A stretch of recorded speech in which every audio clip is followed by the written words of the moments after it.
What is up, guys? It's Billy, Storm Trades. Yeah, another trade recap. Today we're going to run through my gold futures short trade from Friday, June 11th, New York AM trading session. This was an interesting trade because I was neutral on the daily bias. However, I was very bullish on the hourly market structure. However, we took a high time frame key level during the morning session, effectively hitting our bullish weekly target. And we were extremely overextended on the session. So when I saw the reaction back down into the range, I decided to flip my hourly narrative and get on sides for a nice bearish setup and a nice win. All right, let's get right after it. Starting off on the daily, I always set up my chart the exact same way, and I'm looking for price action and narrative that jumps right out at me. If I don't have that, if price could go in either direction, and that's also clear to see, then I am neutral on the day. No big deal.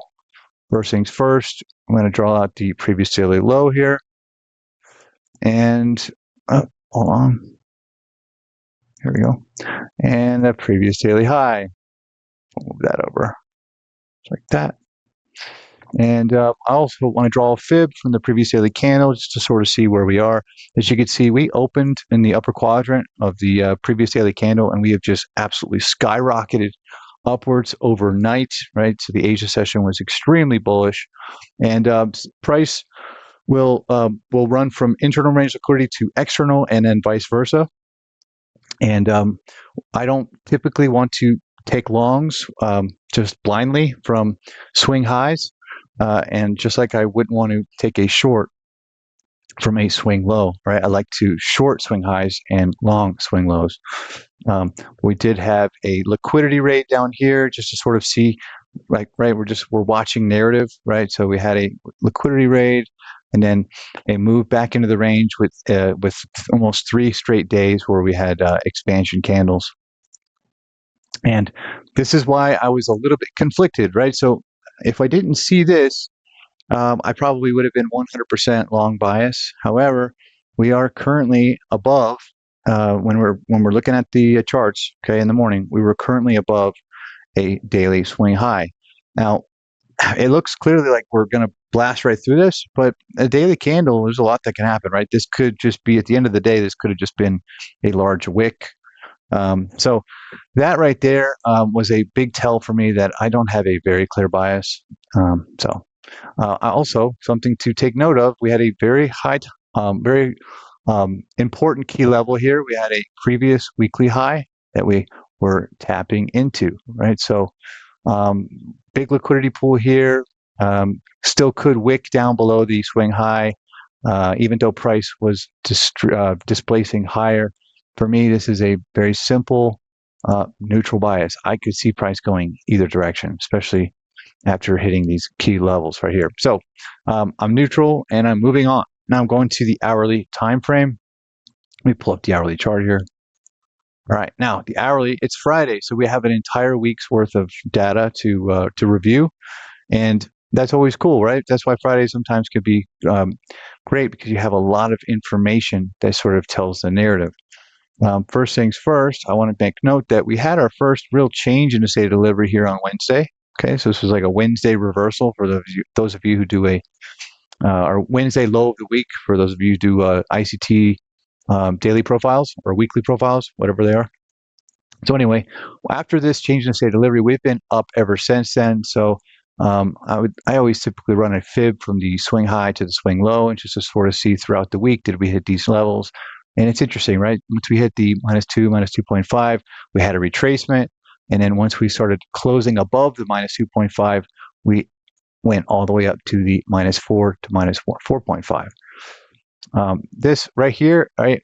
If you study ICT, right, and this is the concepts here are from ICT, this would be the smart money reversal, right? So when looking at this from the standpoint of, is this a market maker buy model, and are we currently on the right side of the curve? Well, we are, right? So this would be the left side of the curve, okay, and this would be the right side of the curve. Now, again, this is a key level that we've already swept, right? So if you're familiar with market maker buy models at all, once we get to the -4 and -4.5, if we've engaged a higher time frame POI, like a previous weekly high, that could be it, right? And this makes total sense here. I just want to make note here that on Thursday, we swept some liquidity and we maintained some bullish price action. Okay. Down close candles were supported through with displacement up. And again, this is clearly bullish market structure. And therefore, when I was marking out my chart in the morning, I basically was saying this is extremely bullish, bullish price action. I would need to see something that would make me believe that we have in fact exhausted this move and are looking to come back down into the range. We also had a fair value gap here that was left unopened, right? So an unmitigated left unmitigated, and so the only thing that I was wanting to pay attention to here, right, is that we've made this we've finished the the market maker buy model. So that said, I'm looking at this key level to see how price is going to react. This is enough for me to move on to the M5 time frame and just sort of see if we get any displacement, right? And that's exactly what we did. So let me move down to the M5. And on the M5, right, we look for a sweep of liquidity and then a move back down into the range in this particular case because we're looking for potential shorts. And down here we have London lows, Asia lows. Nothing's been touched. We've got a long candle maybe to come back and retrace. So I started to like shorts more and more this morning. So I'm just going to mark out here. We have a potential liquidity raid, right? This is how I follow price when I'm watching the market, right? And so whenever I identify a potential liquidity raid on the M5 timeframe, I want to mark out the series of up close candles, right, that took that liquidity, and I will just follow price up, right? I could have a number of these where I keep marking off liquidity raids and I keep marking off up close candles or a series of up close candles. Now I'm looking for a move below. This is what I'm looking for here, right? So I'm looking for a strong move back down below, some sort of retracement, and then a move lower. All right, so let's move price forward here. And as soon as we got this displacement right here, right, and you can see that we left open a fair value gap right here, right? This is when I want to get involved with a trade right here. This move right there, displacement move down, close below the series of up close candles that took the major liquidity. Okay, so go ahead and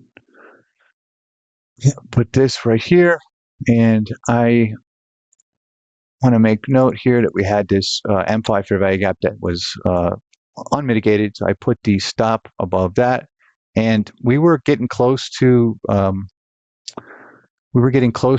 lunchtime.